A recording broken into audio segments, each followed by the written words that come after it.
گروه از مشتریان بانک مفلس گشته همدستی در خوجند از مقامات آژانس نظارت دولتی مالی و مبارزه با فساد خواستند مسئولان در آزادی بوده این بانک را نیز برای پرداخت مبلغ‌های آنها موظف گردانند.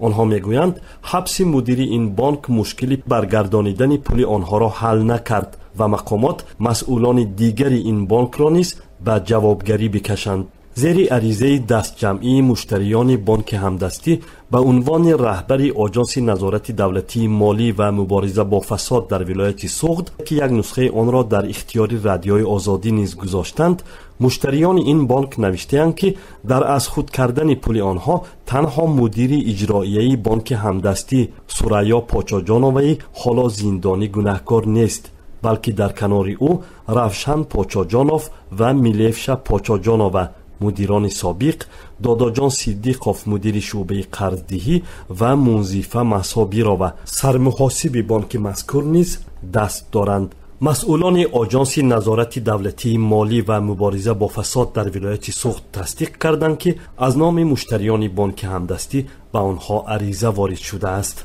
بانک خرد همدستی در شهر خوجند سال 2009 تأسیس شده، ولی از ماه ایول سال 2015 به دلیل آنکه بحران مالی جهانی در آنها را هم کوفته و قرضداران پول بانک را نمیگردانند، پرداخت فایده و برگردانیدن پول مشتریانش را کاملا قطع کرد.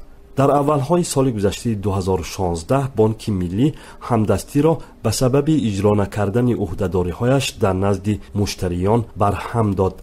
در پی دادگاه اقتصادی این بانک خرد را مفلس اعلان کرد. حالا حدود 80 مشتری آن حدود 13 میلیون سامانی معادل 1.5 میلیون دلار پول‌های به طریق پسنداز گذاشته خود را بازپس گرفتن نمی‌توانند. مشتریان بانک همدستی میگویند در طول 2 سال یگان سامانی مبلغی پسنداز آنها برگردانیده نشده است.